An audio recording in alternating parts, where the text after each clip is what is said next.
Conduction électrique dans les solvants. Alors, une électrode d'un conductimètre est constituée de deux plaques de surface S séparées d'une distance L qui est définie par sa constante de cellule K égale L sur S qui s'exprime en mètre-1. On peut mesurer sa conductance qui est l'inverse de sa résistance. G en Siemens égale 1 sur R égale sigma sur K. Sigma étant la conductivité qui s'exprime en Siemens par mètre. La relation de Colroche nous dit que la conductivité sigma est égale à la somme des lambda ICI. Donc sigma s'exprime en Siemens par mètre. Lambda I, c'est des Siemens mètres carrés par mol et CI, c'est des mols par mètre cube. Les lambda I sont les conductivités ioniques molaires en Siemens mètre carré par mol. Attention aux unités parce qu'on peut rencontrer généralement des concentrations en mol par litre. On peut rencontrer aussi un lambda I équivalent, c'est quand on ramène à 1 mol de charge, c'est-à-dire par exemple pour Cu2+, on peut rencontrer le lambda I équivalent qui serait pour 1 mol de celui-là. Donc la conductivité pour celui-ci, ça serait 2 fois à ce moment-là. Donc la somme des lambda I équivalents multipliée par la charge multipliée par la concentration. On prend souvent la conductivité égale à la conductivité valable pour une grande dilution qu'on note lambda I 0. Donc lambda I équivalent égale lambda équivalent 0. La conductivité molaire pour un électrolyte se définit à peu près de la même façon. Donc ici, on ne considère pas un ion tout seul, mais un ensemble de deux ions, par exemple Na+ et Cl-. On a cette concentration qui est cette conductivité molaire d'électrolyte qui est sigma sur C. Donc en Siemens par mètre pour sigma et en mol par mètre cube pour C. Et on a sigma égale somme des lambda ICI égale donc les lambda des constituants de l'électrolyte multipliés par la concentration. Et en fait, on a montré lors de travaux que la conductivité molaire de l'électrolyte égale la conductivité pour une très grande dilution moins A à racine de concentration. La plupart du temps, on néglige cette conductivité, on néglige ce terme et on prend comme conductivité de l'électrolyte la conductivité molaire. Limite. Les solvants sont utilisés pour divers usages et il existe des solvants verts qui peuvent souvent remplacer des solvants toxiques ou irritants.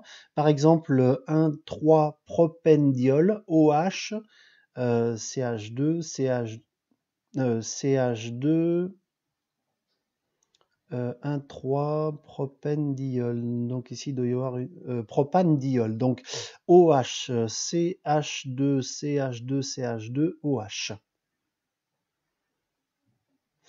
Une extraction liquide-liquide va utiliser la propriété de différence de solubilité d'un corps entre deux solvants.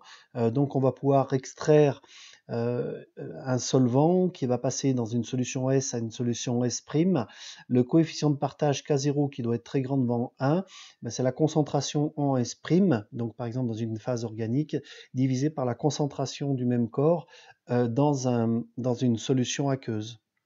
La recristallisation exploite la propriété de différence de solubilité, donc qui doit être élevée à chaud pour le corps à purifier et qui doit être basse à froid pour les impuretés. Donc quand on refroidit, les impuretés cristallisent d'abord et laissent en solution les corps qu'on veut chercher à purifier.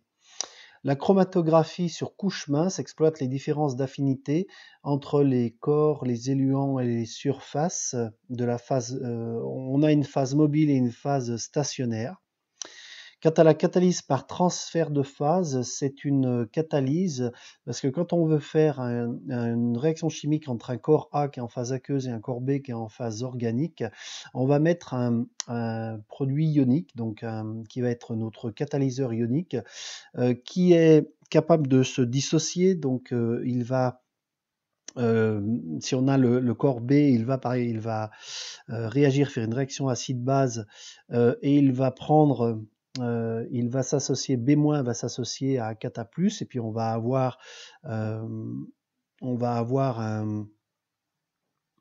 un ion négatif qui reste ici, et donc ce B- cata+ est soluble en phase organique parce que le catalyseur est généralement constitué de longues chaînes carbonées à des affinités avec le solvant organique. Une fois qu'il est en solvant organique, du coup B- peut réagir avec A, et donc on va avoir un AB-, mais simplement si ce AB-, on le refait passer on refait la réaction acide-base pour pouvoir lui redonner son H qu'il avait perdu au début, et on aura du coup la molécule C que l'on va retrouver en phase organique, et le catalyseur, lui, pourra être recyclé. Alors, les forces intermoléculaires sont des forces qui permettent d'expliquer des liaisons de Van der Waals qui sont plus faibles que les liaisons covalentes. C'est des liaisons, c'est des interactions électriques qui se font entre les molécules du solvant et les molécules et les différentes molécules entre elles. Epsilon 0 dans les équations de potentiel électrique sera remplacé par un epsilon R, epsilon 0. C'est la permittivité diélectrique du vide. Si on a deux ions qui s'attirent, ils ont une énergie d'interaction qui va valoir Z1, Z2, E2 sur 4pi, epsilon 0, epsilon R, R. Si les ions sont de même charge, eh bien ce potentiel est positif, il y a répulsion. Si les ions sont négatifs, si ce sont de signes différents, alors UR est négatif et on a un état lié d'attraction. Le potentiel s'exprimera en joules, ou si on est ramené en joules par mol, si on est ramené à une mol. L'ordre de grandeur, c'est quelques centaines de kilojoules par mol. Quand on a des interactions entre un ion et une molécule dipolaire, donc c'est un peu moins fort comme interaction électrique que celle qu'on vient de voir, et on va avoir donc un moment dipolaire qui va apparaître dans la molécule polarisable dû à la charge de l'ion, et on a dans ce cas-là un potentiel UR qui vaut Z0E le tout au carré mu 2 divisé par 6 fois 4pi epsilon 0 epsilon R le tout au carré divisé par 1 sur kT R4. K étant égal à 1,38 10-3 joules par Kelvin, c'est la constante de Boltzmann. Quand on a le cas de deux molécules polaires l'une face à l'autre, alors on a les interactions de Kissom, et le potentiel vaut mu1 carré mu2 carré sur 3 facteurs de 4pi epsilon 0 le tout au carré kt R6. Les molécules, si on a une molécule apolaire et une molécule polaire, eh bien la molécule polaire peut quand même avoir un petit moment dipolaire induit avec alpha, la polarisabilité de la molécule, qui nous donne un moment induit mu étoile qui vaut alpha E. Les gros atomes sont les plus polarisables. Alpha s'exprime en coulomb par volt mètre carré. En fait, c'est des coulomb-mètres, ça c'est le moment dipolaire divisé par des volts par mètre, mais c'est ramené à 1 mètre cube. On peut définir le volume de polarisabilité alpha prime qui vaut alpha sur 4pi epsilon 0, qui va s'exprimer en mètre cube et qui est du coup du même ordre que le volume de la molécule.